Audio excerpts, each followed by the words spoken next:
Good afternoon, everybody, and welcome to today's webinar by iQuantum Technologies. Please note that all attendees will be muted throughout this webinar. If you wish to ask any questions, please use the Q&A facility in the bottom toolbar of your screen. If you are viewing this in full screen, you'll be able to find this at the top. Any questions will be dealt with at the end or addressed offline, so please do not hesitate to put those in. This webinar is currently being recorded. If you've dialed in or registered as a guest today, you can view more information about our membership by following the link on screen or getting in touch with myself or any member of the user group team. At the end of this webinar, you'll be taken to complete a very short survey for us. This shouldn't take you any longer than 30 seconds, and your feedback is very important, and it has allowed us to continue improving our events throughout this year. Without further ado, I'd like to hand over to Lakesh from iQuantum to kick things off. I hope you all enjoy. Thank you. Hey, thanks, Jacob. Thanks for the introduction. So, hello everyone. Thanks for joining.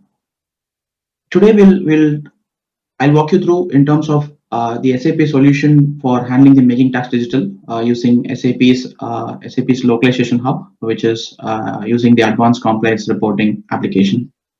So this would be the agenda for the meeting. I'll quickly give about who we are, and then I'll introduce what exactly UK is trying to do with MTD and the solution with respect to SLS ACR, how it works, what are the architecture towards it, and how it integrates to HMRC, and how the VAT submission happens digitally. I would also touch upon the licensing with respect to what are the licenses that we need to procure for enabling this services for your organization. Then the implementation methodology, what would be the different phases of implementation, what are the tasks involved in each of the phase.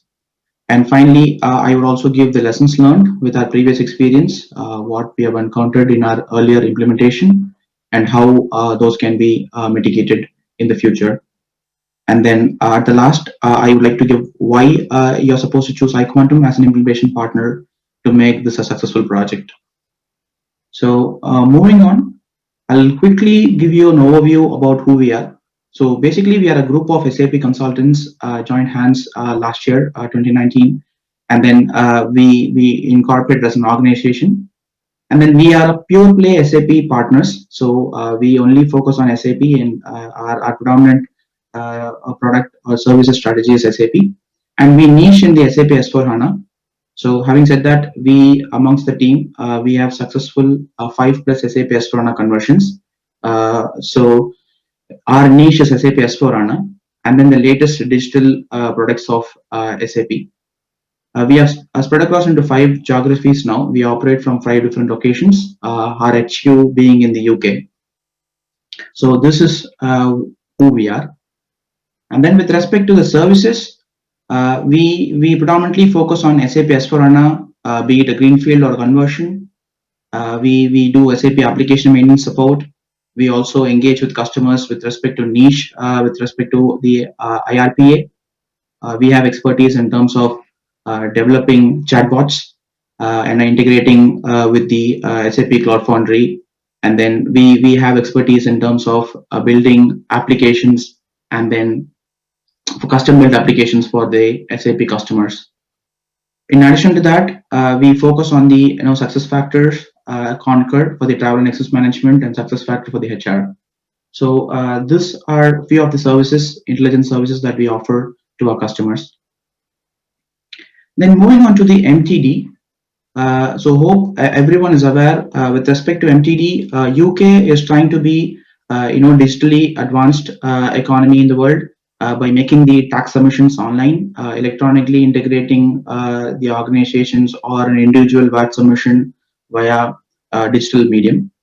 For that, HMRC has come up with this MTD program for organizations who are VAT registered, organizations or individuals who are VAT registered, and wanted them to make the digital VAT submission online. So with respect to the timelines, 2019 was initially discussed as the MTD timeline for organizations, but it has been extended.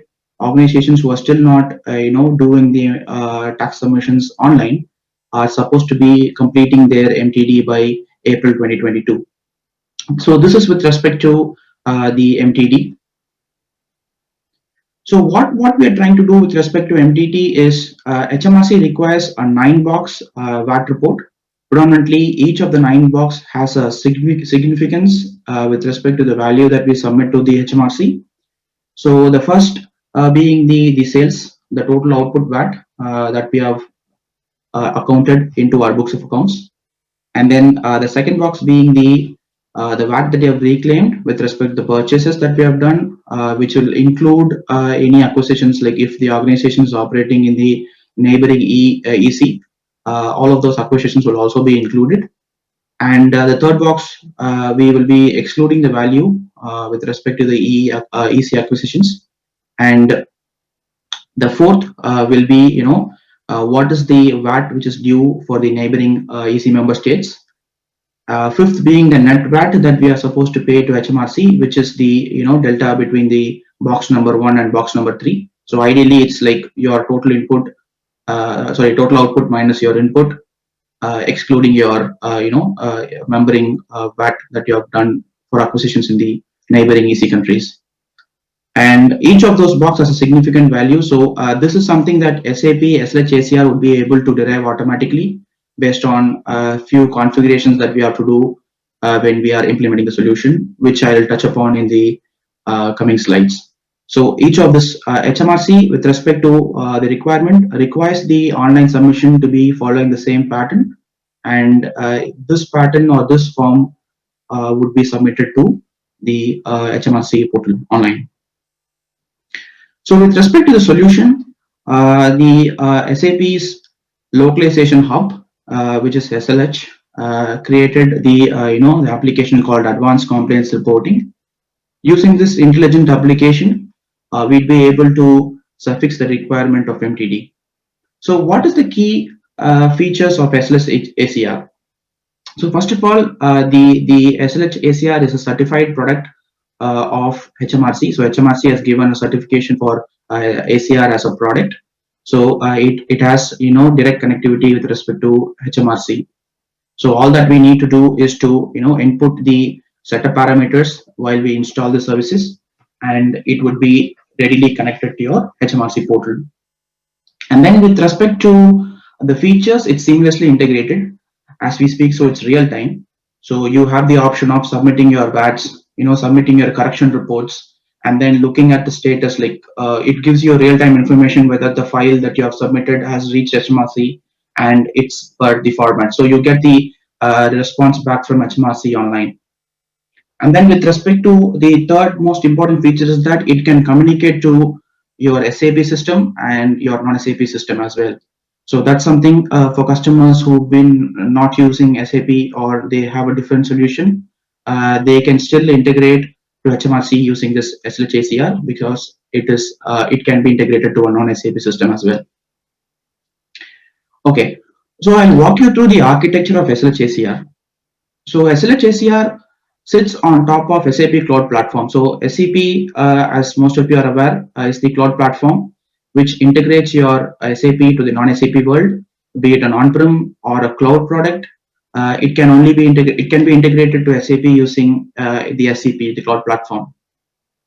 So the ACR, the Advanced Compliance Reporting, sits as a application on top of SCP. So when you procure the license of ACR, which I'll be covering up in the later slides, it will be created as a sub account into your cloud platform, and the ACR would be launched as a Fiori application or a GUI screen. So once you activate the services and once you implement the prerequisites that has to be done, you will have a transaction in your native GUI screen or a Fiori application if you're using the Fiori user interface. With this, what it does, the cloud platform is built on top of the Neo environment. So the cloud platform has two environments, basically Neo and the SAP Cloud Foundry. So this particular application that we're talking about, ACR, is built on top of the Neo environment. So it connects to your on-prem via connectors. It has data replicators and it has secured connection for your ECC or S4HANA to talk to it. The data is replicated real time the data is pushed to the SAP. Your data sits on top of SAP, and the advanced compliance reporting does all the calculations that has to be done for executing the 9-box report, and it is securely connected to HMRC, as I was just explaining before, and the data is pushed into the HMRC gateway. So this is the architecture with respect to SLH ACR. So I'll touch upon the key features of this product. So it can connect to multiple sources. So it's not only compatible with SAP, it can also be working along with a non-SAP environment. And then you can also have multiple sources. And then with respect to the legal entity, it can integrate with multiple reporting entities. So it's not restricted to say 1 or 2 entities inside your organization. If you are a global company, you have multiple entities inside the UK having different operations or different services. You still can use the single platform, and then it has the capability to segregate your entities into different reporting entities, and it can submit your batch submissions to HMRC separately for each of those entities. You can have validity period. You can mention all those parameters. You can have separate users. All of that we have currently with multiple company code or multiple entities set up in our environment. You still have the same features available in ACR. Specific set of people can operate specific entities, and then they would be the responsible person for submitting it. And then with respect to data replication, as I was explaining you, it is real time. So you have to do a connector setup, or it also has the ability to upload the data via an Excel. So if the native connectivity is not possible, or due to some technical glitches, if you don't want to have a native connectivity, etc., we still have the option of uploading the data via an Excel, which is not recommended by most of the organization, because you still have some UN interference in between. But that's the last stop solution. But anyway, you have the data replicator, which will replicate the data real time from your source ECC or S4HANA system, or a non-SAP system for that matter, will directly go sit on top of your SAP. Then with respect to your outputs, you have multiple formats. Basically, you can download your 9-box batch report, not download, submit your 9-box batch report either via PDF, XML, or JSON format.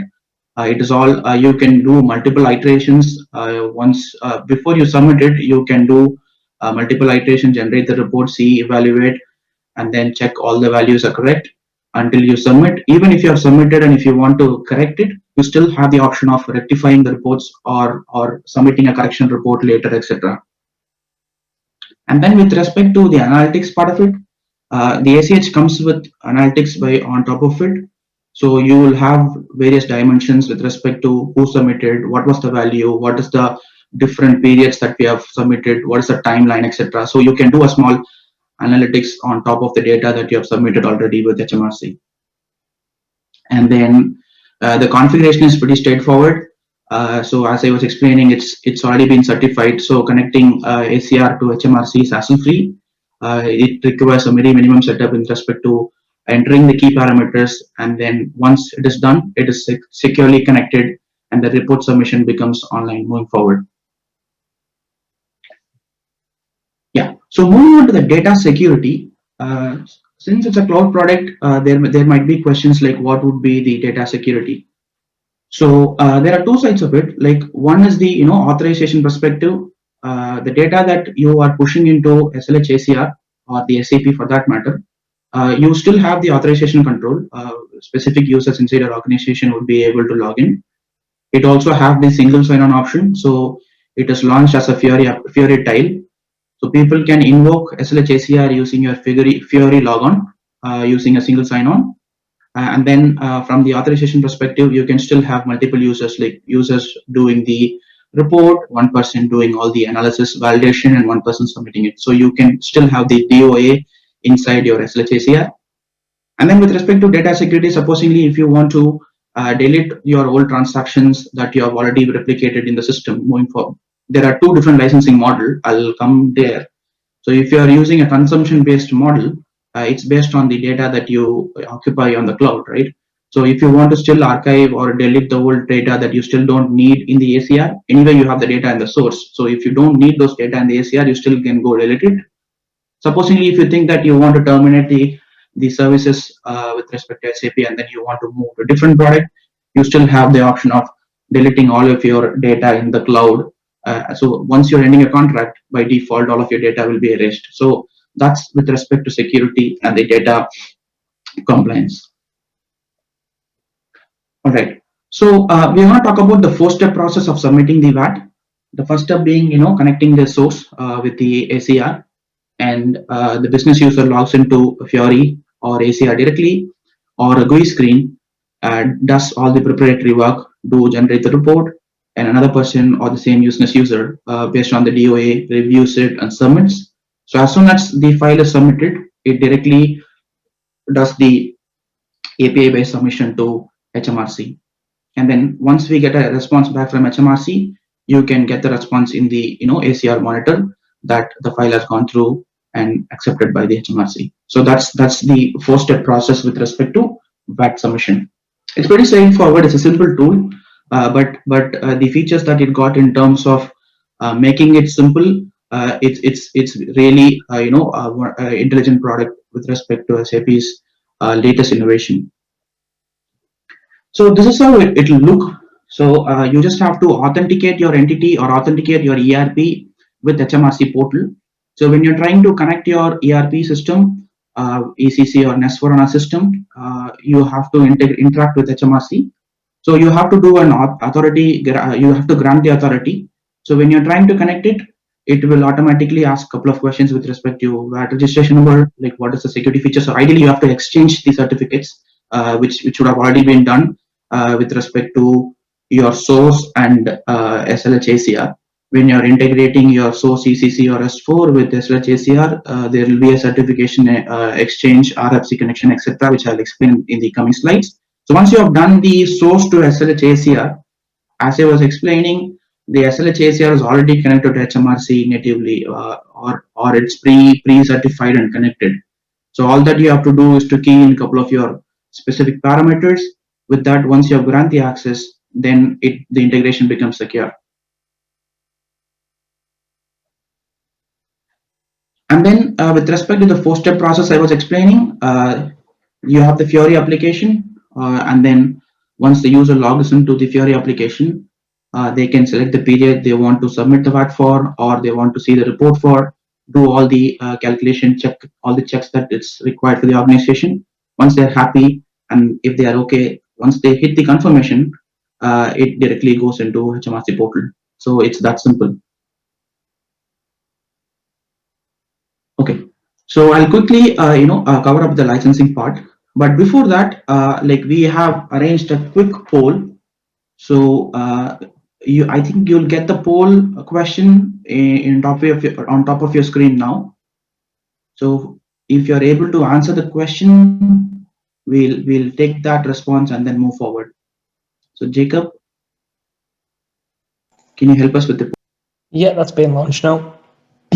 All right, so let us quickly move on and then talk about the licensing. So as I was explaining before, the ACR application sits on top of SAP Cloud Platform. So for us to use ACR, we would have to procure the SAP licenses. So there are two different models, which is subscription-based pricing and a consumption-based pricing. So the subscription-based pricing is a fixed-term contract, like it's for like 1 to 3 years, depending upon the contract that you want to get into with SAP. So predominantly, most of the customers, SAP using customers, would have already been using SAP in one form or the other, like for a SuccessFactors integration or for Ariba integration, any of the other cloud product, or either SAP's cloud product or any of the other third-party cloud product to integrate your SAP. You would anyway need your SAP licenses. So from that perspective, most of the customers would have already been using SAP in one form or the other. But for us to use the ACR, we need to get the ACR licenses, which would be like an add-on, or it will be like a sub-account on top of your SAP. And then you will have by default two instances, which is your test and your production sub-account. So your test can be connected to your anyway, HMRC will also have a test connection, test portal. So you can connect your test environment to the test portal and then do all of your UAT, SIT, and then all the integration testing. Once you're satisfied, you can activate the production tenant, and then connect it to the live HMRC portal. And then with respect to the consumption-based model, it's more like a prepaid kind of setup where it is based on the number of credits. So you have to get a certain amount of credit from SAP, and then based on the consumption that you do with respect to data, you would be charged. And then you still have, if the consumption increases, you have to go procure additional licenses, etc. So that's the two different models that we have. SAP not has the two different models SAP has given to the customers. So moving on to, I'll just give a quick overview of SAP, what SAP is. So SAP is a platform. Basically, SAP has developed to integrate SAP and the non-SAP world, or SAP with other SAP cloud products. So SAP has given the platform open to customers and partners to do all of their innovations with respect to developing their own custom application, hosting it, and then connecting it using API to their SAP system. So the integration becomes hassle-free. It can also, by using SAP, we can build intelligent products using machine learning or the latest technology like artificial intelligence, etc., and then deploy it, and you can connect it to your core ERP system. So that this is what SAP was launched for, and SAP now has become an integral part of all of the customers who are using SAP. And then SAP comes with two different environments. The only difference between these two environments is the backend technology that it uses. So SAP has Neo environment and then SAP Cloud Foundry. The Neo environment, the SLHACR is hosted on Neo environment. I was explaining before. It is based on the technology with which the application is developed in the backend is the only difference between the two environments. So this is with respect to the environment types in terms of SAP. And then I'll quickly jump on to the implementation methodology. What are the different phases in terms of implementation, and what are the activities that we have to perform in each of those phases. So the implementation would be done using the activate methodology, the SAP's recommended activate methodology. We have this realize, deploy, and run phase. We don't have the explore and prepare phase because we know the business case. Basically, connect your entity to HMRC via ACR. So in the realization phase, that's where we have to do all of these tasks mentioned here. So we have to enable the services using access authorization, etc. And then connect our ECC or SAP S/4HANA system using data replication. There are two different ways of data replication, which I will be explaining it to you in the coming slides. We have to do the data replication setup. It can also be done using APIs if it's a non-SAP system. If you want to connect it using, we can build an API and then connect it to SLHACR. And then we have to set up the ACR test account or the production account. So there are activities involved in terms of setting up, making the system up and running. We have to generate the 9-box report, assigning the values to the respective boxes. And then there's a minimum configuration. It's a pre-built box. We just have to assign it, and then perform the unit testing, integration testing. Once we are happy, do the training, and then go live, cut over and go live. So that comes under the deploy phase and the run phase. We have the hypercare and the support. So these are the typical implementation phase that we have in the SLHACR project. Okay, I will walk you through the process flow. I've put it into a flow diagram. It's easier that way. So we have to identify which is your source system, whether it's an SAP source or a non-SAP source. If it's a non-SAP source, we have to build an API to load the payload into ACR. It has to take the relevant information that the 9-box report needs for us to go generate the 9-box report in ACR. If it's an SAP system, we have to make sure that the SAP system source has the mentioned prerequisites. We have to implement the nodes. There are a lot of nodes to be implemented. And then we have to activate the relevant data sources for us to, what are the data sources that are required to be pushed to ACR. SAP has given a specific set of data sources that has to be replicated. We have to activate those data services and enable the data replication setup. And then with respect to data replication, as I was mentioning, you have two different methods. One being the, for if it's a ECC source, for ECC source, we have to follow the ABAP way of replicating the data by implementing the suggested node by SAP. We have to create the RFC destination and then do, RFC call and then do the data replication from our source ECC system to SHACR.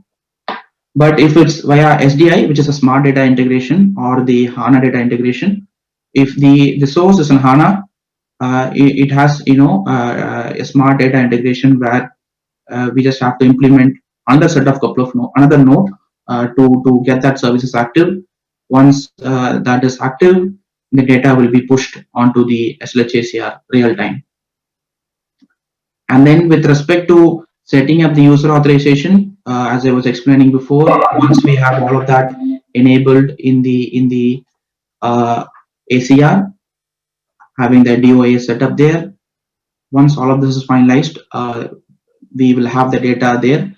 We can go create the report, check the report, make sure all the information that we have generated in the report is perfect, click on the submit button, it gets pushed to HMRC.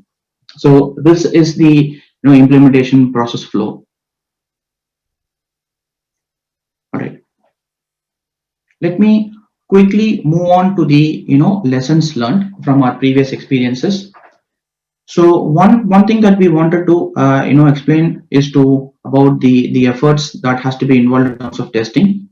So we have to plan our testing in such a way that it covers all the scenarios. With respect to data replication, we have to see validate if the data has been replicated correctly. All the informations that we have been pushing from the source is getting reflected in the target. Are we able to generate the report in the 9-box report correctly? Make sure that we plan our test strategy perfectly, have multiple test scripts covering all of the scenario with respect to EU acquisition, or like all of the data formats that we need to have for generating the 9-box report. Test thoroughly and have a proper test plan. And then we have to plan our UAT and SIT schedule not to overlap with the quarterly release update. So basically, the SLHACR being a cloud product, all the cloud product will have a quarterly upgrade. So we have to make sure that the time that we request our production tenant, or the time that we are planning our UAT and SIT doesn't fall under the upgrade window. If it falls under the upgrade window, then automatically the product will be upgraded. We have to check the testing again if it goes to an upgrade. But predominantly there will not be any big difference because the product is already stabilized. It's not in the initial stage of product development. It's a mature product now. But it's always, when we did, it was the product was still maturing, and then there was continuous improvement in the product. But it's always good to consider the innovation cycle into consideration when we plan our UAT and SIT and cutover as well. We have to make sure that we request the production tenant. As I was explaining you, we have two sub accounts. One is your test and one is your production. So make sure that you request the production tenant well in advance, around whenever you're planning your UAT. You get that test environment up and running. Once the UAT completes, we can plan the cutover and then deploy the production. So make sure that you request on time parallelly when the UAT is happening. So it gives us enough time to mitigate all those technical glitches in terms of exchange, certificate exchange, or connecting to HMRC live system, etc. So it gives ample time for us to do all those activities rather than rushing it at the last minute. Yes. So I would like to cover why iQuantum. As I was explaining before, we have experience in various industry verticals, and we are a niche in terms of SAP S/4HANA. So we are specializing on SAP S/4HANA and the latest digital innovations of SAP. With respect to we have 5 successful conversion starting from we've been evolved from SAP S/4HANA.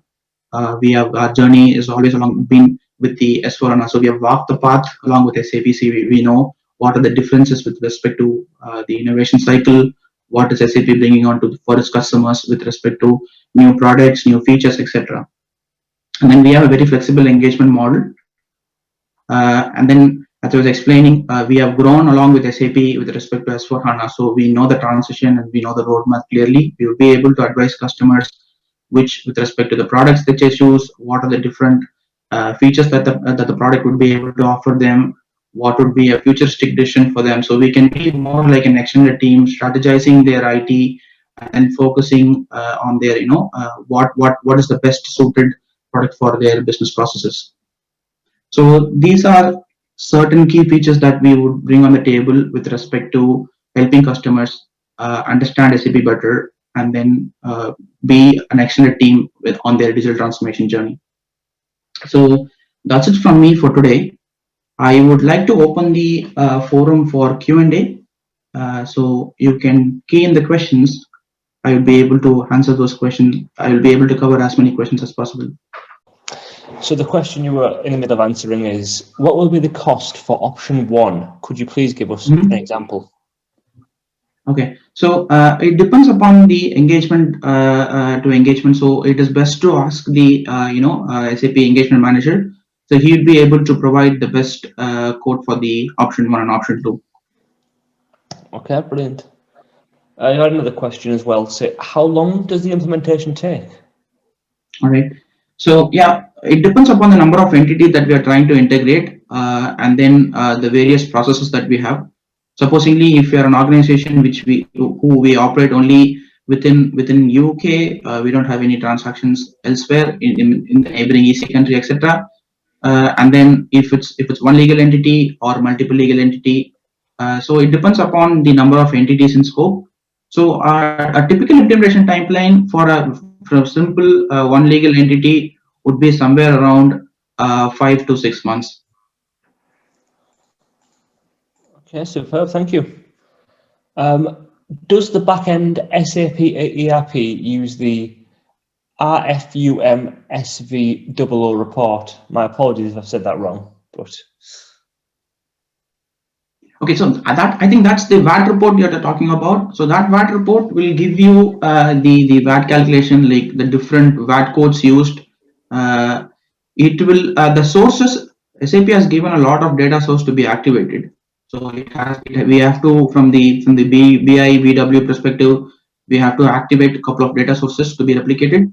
So ideally, the report that you're talking about is more inside SAP ECC system, but the source information that report uses would be, I would say, it would predominantly take the same data source, but in addition to that, it also takes a couple of other data source for it to be done on the cloud solution. Okay. And just another one there as well. Does this only apply to the first few phases of making tax digital? What about ability to integrate, what about the ability to interrogate source systems, sorry?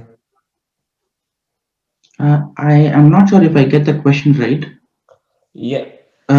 What was it like, scaling up the product to have multiple source system with one single instance?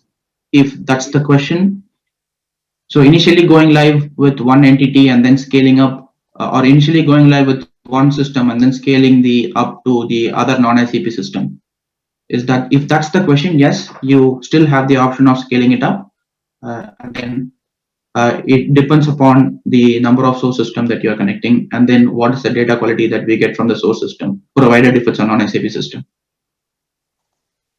Okay, thank you. We've had one come into the chat but not under the Q&A.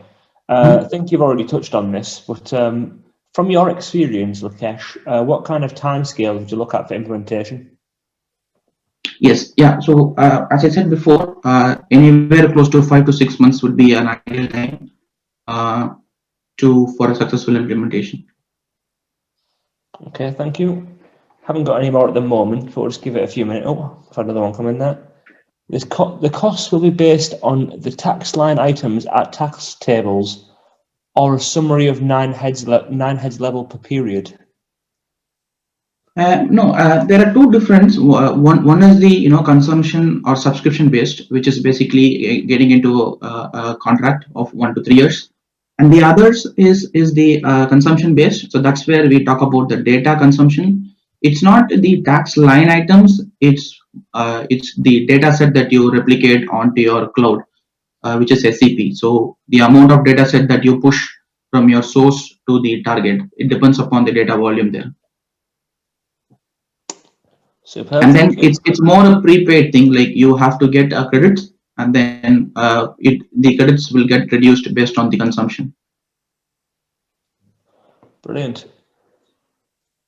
Oh. Apologies, I missed the beginning of this webinar, so this may or may not have been included. What data do you use? Yeah, please go ahead. Yeah. What date have you used for tax reporting date, document date, posting date, or tax reporting date? If using a document date, how have you captured documents that have a backdated date for a previously submitted tax return? Yeah, so ideally, when you have already included a particular invoice into the tax submission of previous year, even though the posting date is a different thing, it would already be locked. It will be considered as being already submitted. So even if it falls under the current period, but it was backdated, it will not be a duplicate entry. It will not be considered as a duplicate. If I understand the question, that's the idea behind this question. So how would it avoid a data duplication if there is a conflict between the actual posting date and the document date and the reporting date? So it has, once a particular invoice has been included in a submission, it would be locked and it will not be taken into consideration for the subsequent period. Superb. Another question there. Do we need to replicate light item level to the cloud? Line item level to the cloud. No, basically yes. So once you replicate the data source, so it will take all of the line item information. So that's where we know, because in one single invoice we might have multiple item, and then it might have a different tax rate, because like we have some tax rate changes now. So it has to take the data line item level back into the cloud. Okay, superb. Thank you. I can see we haven't got any more at this second in time, but we'll give it a minute. We'll give it a minute or so, see if anyone else comes in with a question. As I say, please put those into the Q&A box, and Nikesh will get to you and help you out on those. We've got a bit of time, so if you want to put anything in, we'll give it 2 or 3 minutes to see if anyone has any further questions. Yeah. Feel free to drop any questions that you have to our information email ID that our team will be sharing. So yeah, feel free to drop in all your questions. Good stuff. Well, if that's the case, then thank you, Nikesh, for a fantastically informative session. I think it was very engaging. I think we had lots of questions there. If someone from your team wants to put that contact email into the chat in case anyone wants to bring any questions to you offline, I think that could be very beneficial. Yes, so our team member has dropped in the info@iquant.com. That's the email ID. Feel free to drop in your questions to that email ID. Our team members would be able to get in touch with you and then get the questions clarified. Superb, great stuff. Well, thank you everyone for attending, and thank you, Nikesh, for a great session. You will be taken to complete a very, very short survey. We really appreciate it if you could fill that out for us. It shouldn't take you any longer than 30 seconds. Hope everyone has a wonderful afternoon, and yeah, thank you for joining. Bye now. Bye, everyone.